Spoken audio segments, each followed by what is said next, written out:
Hello, meus lindos! Vim aqui falar com vocês sobre o It hoje. Esse cara, ele é muito maneiro, ele ajuda muito a gente a falar inglês. Por quê?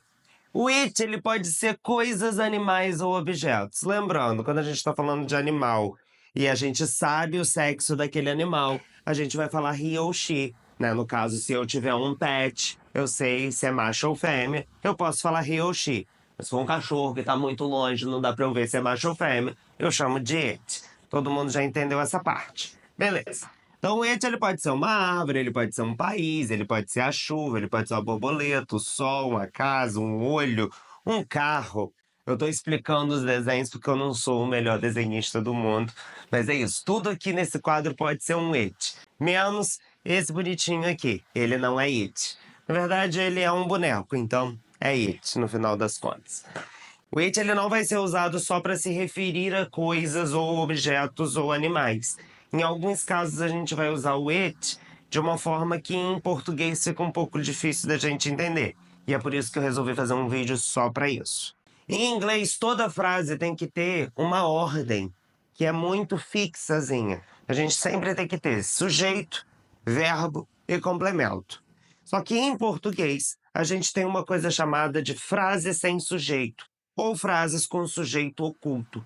Nem sempre em português eu preciso incluir o sujeito e o objeto na frase, porque dá para construir frases de uma forma mais livre em português. Em inglês, não, precisa ter sujeito, verbo e complemento.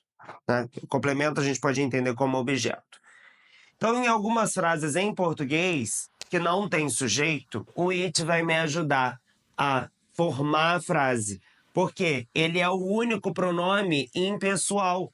Ele não está falando de uma pessoa, ele está falando de coisas. Então, quando eu falo, por exemplo, está chovendo, em português é uma frase sem sujeito. Não faz sentido eu perguntar quem está chovendo, porque ninguém chove. Você só está falando está chovendo no mundo. Em inglês, quando a gente vai traduzir está chovendo, muitos pensariam está is chovendo, raining, is raining. O que não? Por quê? Eu disse para vocês que eu preciso de sujeito, verbo e complemento. E nesse caso aqui, a gente está sem sujeito. Não pode acontecer isso em inglês. O it vai vir aqui me ajudar. Ele entra aqui para preencher a lacuna do sujeito na frase, porque ele é um pronome impessoal. Não faria sentido você botar he is raining ou you are raining, porque pessoas não chovem.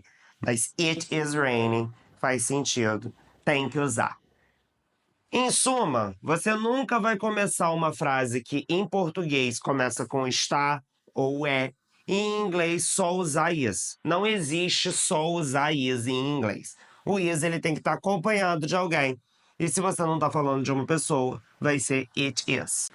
Eu resolvi fazer um vídeo só sobre o it porque, na minha experiência, as pessoas acham que o it eu só vou usar de vez em quando. Mas não, o it você usa o tempo todo. Então tem que prestar atenção nele. Vamos para a segunda frase. Nessa frase aqui eu tô querendo dizer que algo é bom. Eu acho que é bom. É isso daqui que eu quero dizer aqui. Eu acho que é bom. E aí tá faltando aqui mais uma vez o sujeito, porque se eu quiser encontrar o sujeito desse is, não tem. O sujeito de think é I. O sujeito de is, cadê? Eu vou ter que botar o it aqui de novo. I think it is good. Aqui esse it está se referindo. Nesse caso aqui eu não sei, pode ser um filme, pode ser uma música. I think it's good. Eu acho que é bom. E na terceira aqui, sabe quando você quer falar assim, ah, eu gosto, ou eu amo, em português você pode falar isso, né? Ah, eu odeio. Essa frase, ela é construída com sujeito e verbo em português. E aí, se eu for traduzir para o inglês, eu vou traduzir como I love.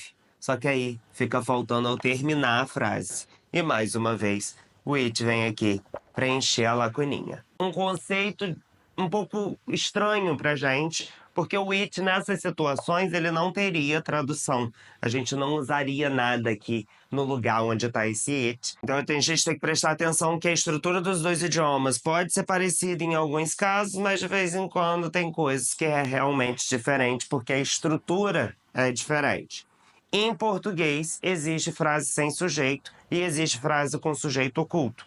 Em inglês, não pode existir nem sujeito oculto, nem verbo oculto, nem complemento oculto.